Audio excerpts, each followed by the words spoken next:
Today we're doing our scientific notation review for tomorrow's exponents and scientific notation test. Remember, your scientific notation review sheet is due today by 9 p.m. on Google Classroom. So our due now, you're asked to find and correct the error in the problem below. Notice it's not asking, is there an error? It's saying there is, find it. Okay, so one of the things I might first do is I see it's a division problem, 6.63 times 10 to the negative 6 divided by 5.1 times 10 to the negative second. Let me double check this person's division with the significand. 6.63 divided by 5.1. Yes, it is 1.3, that's okay. Now, our powers of 10, keep the base, subtract. Oh, you see what they did there? Keep the base, subtract the exponents. Keep the base, negative 6 minus, that's a negative 2. That has to be minus 2. There's a double sign there. Combine the double sign.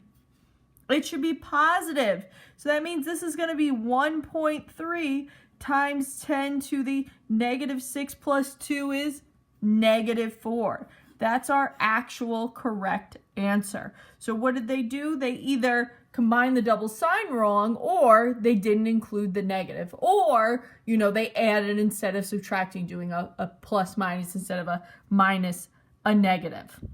Okay, so we're going to do 2 more examples. You might want a separate sheet of paper because they're not in our booklet or our review sheet. Then we'll go and do a problem from the review sheet. The problem we're going to do here is we're going to convert to proper scientific notation form. Both of these examples are not in proper scientific notation form because the significand is not between 1 and 10.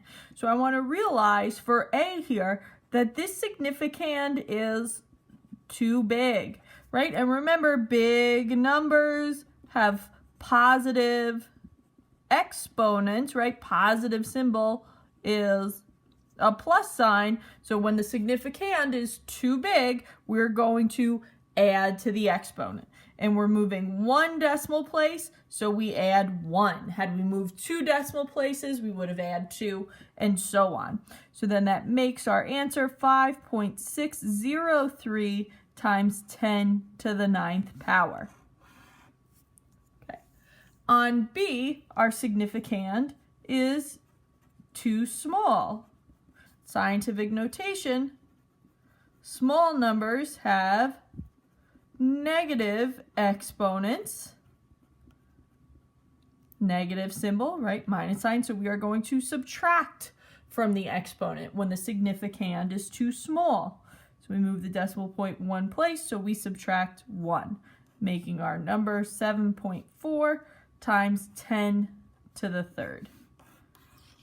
And there we go. So I want us to do one problem together from the review sheet. It's on the last page, number 9. I think it's just a really cool problem in general, having to do with computers and memory capacity in the iPhone. When you deal with memory in terms of a computer, you deal with something called bytes, and then sort of how we have with our numbers, we have hundreds and thousands and hundred thousands and millions and billions and so on. With memory, we talk about units, bytes, megabytes, kilobytes, gigabytes. And that's really what we're looking at here in this problem. The Apple Macintosh computer released in 1984 came standard with 128,000 bytes of memory. The lowest amount of memory on the iPhone 11 Pro is 64 gigabytes. If 1 gigabyte is equal to 1 times 10 to the 9th bytes, about how many times greater is the memory capacity in the iPhone 11 Pro than the 1984 computer?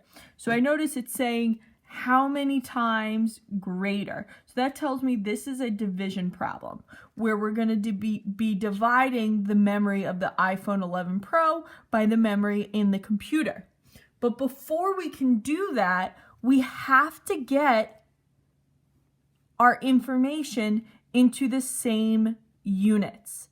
So the iPhone 11 Pro, its memory is in gigabytes, but the computer is in bytes, which is smaller. And we're given the conversion that 1 gigabyte is equal to 1 times 10 to the 9 bytes. So for our iPhone, we want to take our 64 gigabytes and multiply by how many bytes are in 1 gigabyte. That 1 times 10 to the 9th. 64 times 1 is 64, so that's 64 times 10 to the 9th. We could either just leave this as 64 times 10 to the 9th because we're going to be doing work with it again, or we could put it into proper scientific notation form. It's too big, so we're going to add to the exponent, making it 6.4 times 10 to the 10 bytes. Okay, so like I said, we're going to be dividing our iPhone memory by the computer memory to see how many times greater it is. So the iPhone, we just said, was 6.4 times 10 to the 10 bytes, and that's going to be divided by the memory of the computer, which is 128,000 bytes. Oh, that's not in scientific notation. So let's take our computer memory, 128,000, and write that in scientific notation. So the decimal is going to have to go between the 1 and the 2, making it 1.28.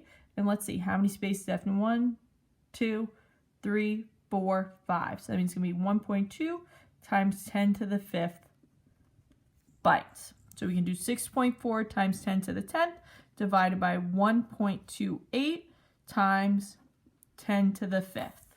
I'm going to stack it as a fraction.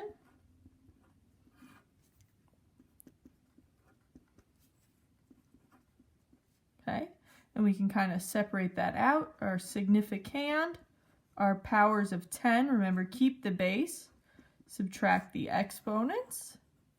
So let's see, 6.4 divided by 1.28 is 5 exactly, that's nice, times 10 to the 10 minus 5 is 5. So 5 times 10 to the 5th times greater. And I'm going to suggest we put that in standard form, right? So that'll be moving to the right to make it a big number. So that's going to be 5 zeros there. That's 4, one more. Okay, so that's 500,000 times as great. So an iPhone, which you can hold in your pocket, has 500,000 times the amount of memory of the Apple Macintosh computer that was released in 1984. Kind of cool when you think about it. Our math jokes for mathy folks today. What do you call a number that can't stay in one place? A Roman numeral. Get it? Roaming, moving, and then Roman numerals, right? Like you see with the Super Bowl. Okay, have a great day.